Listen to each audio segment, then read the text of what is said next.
Yeah. It's all about staying positive. Absolutely. Yeah. Yeah. And on that note, considering how challenging dealing with dialysis was, how did you also deal with the challenges that may have came across with transplant? How did your kidney transplant occur, and how has your life changed since receiving your transplant? Oh my gosh, yes.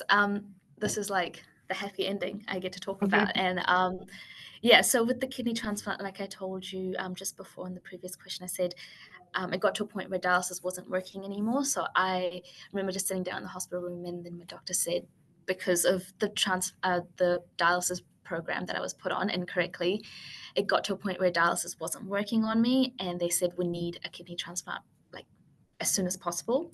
Mhm. And with New Zealand, the waiting time is around 4 years.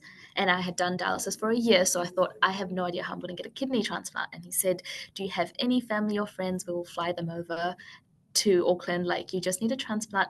And I said, okay, I don't know what to do, but I just remember I just cried all night. But then my brother had found out because earlier in the day I had collapsed and I had a code red in the hospital.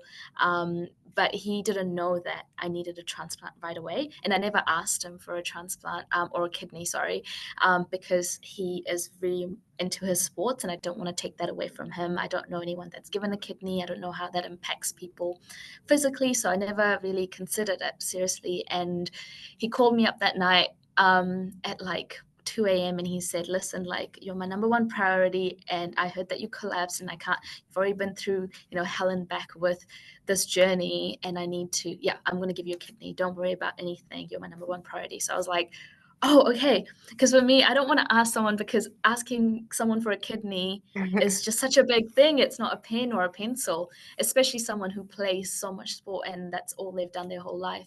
So for me, it was just like that was the end of the tunnel for me. And he told me that in June of 2022, and then we had started all our tests, and they did speed up the process. So we got the transplant done in December 2022, and yeah, it was for me at that point. As soon as my brother had said in June he was ready, not knowing that I needed that transplant really, really urgently.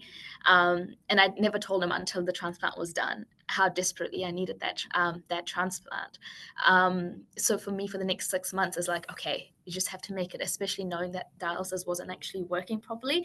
So it was me just having to get to that finish line of December, and I could feel myself just getting sicker and like just getting really sick by each day. And yeah, my life has completely changed after the transplant. I think as soon as I woke up after the transplant, I just knew you feel like an instant shift in your physical health. I woke up and I still remember the first thing I saw was a team of doctors in the ICU. I woke up and they were like, that is the biggest smile we've ever seen anyone after they've had a 5 hour surgery. And I just knew at that point, because I was so anxious, because in my shoes, in my head, I'm thinking before the transplant, I was so anxious because I'm putting my every single fiber of hope in my body into this one surgery because it's either this or nothing because I can't go back on dialysis because I feel like it wasn't working on me anymore. So I was very anxious at the thought that I had to go to sleep and then wake up and not know if it's worked or not. So the week leading up to it was very, very scary. But for me, it's just I just kept making a wish list almost. I'm like, okay, once I'm done, I'm going to go to this country and eat my favorite food. So I just kept imagining myself and visioning myself doing all the things after the transplant. And yeah, I've done everything that I wanted to do. So I had only a couple of goals and I achieved them after the transplant. And I feel so healthy. I feel like I feel healthier than I did when I was 20 years old when I got diagnosed. And yeah, it's been really great in terms of health, and I'm super grateful. Life has completely turned around for me after the transplant. Yeah, it's amazing what one kidney can do, really. Yeah. And that's so kind of your brother to give you his kidney, especially considering all of the battles you've dealt with. Yeah. Um, and like on that note as well, for any other patients who may have been diagnosed with IgA nephropathy, CKD, or if they may be starting dialysis, what are some things you wish you had known earlier, and what advice would you tell them? I would say I think it's so scary when you're diagnosed with it. I would definitely just reach out to the team and go to any support groups or talk to someone that's been through a similar thing, especially now in this day and age with the internet.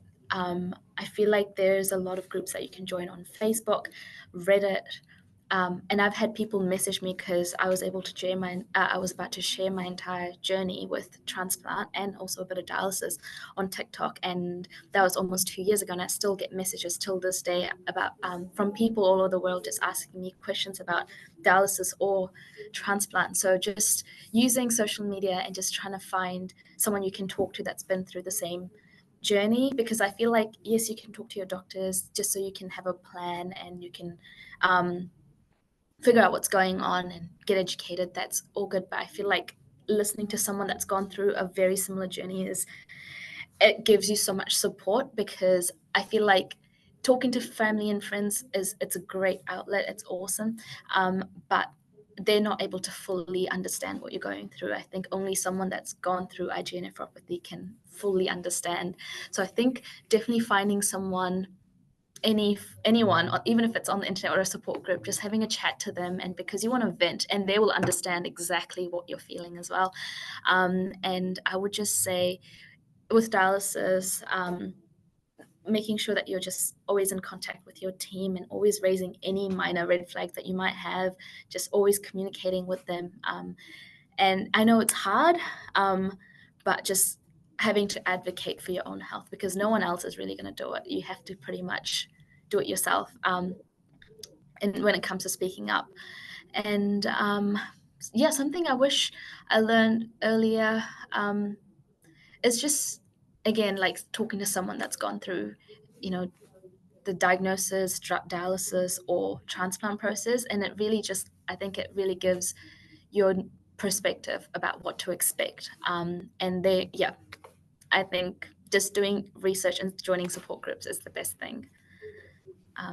But yeah, All right, well, thank you for that. And thank you for sharing your journey with me. Um, and hopefully anyone else who may be listening in on this episode. Since you're such a great, inspiration and a patient advocate, would you be comfortable sharing your maybe TikTok account?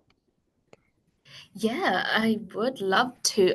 So my TikTok account is my last name, Bagadam, and then N at the end, like Bagadam. And yeah, that's where I post my content with the kidney transplant journey. And if you scroll down, you'll see me on dialysis as well. If anyone wants to reach out to me with any questions, I'd be more than happy to answer. I'm always on there, so I'll get back to you as soon as I can. All right. And Friends of Dialysis is also slowly building a patient advocacy online group. So we look forward to including you in that group and anyone Yeah. else who may be available to provide their time and experience. So once again, Ash, thank you so much for talking about your journey. And I think you're such an inspiration considering everything you've gone through at such a young age too. So I hope you can continue to inspire other people and other individuals who may want to also work in healthcare. So Yes, thank you absolutely. No, again. thank you, Nev, and thank you to Friends of Dialysis as well. I wish I knew about you guys when I was going through dialysis. I think that would have been a great help, but nonetheless, I'm happy that just to see the work that you guys are doing to help people like me that have gone through the journey or are going through the journey. So yeah, thank you so much. All right, thank you.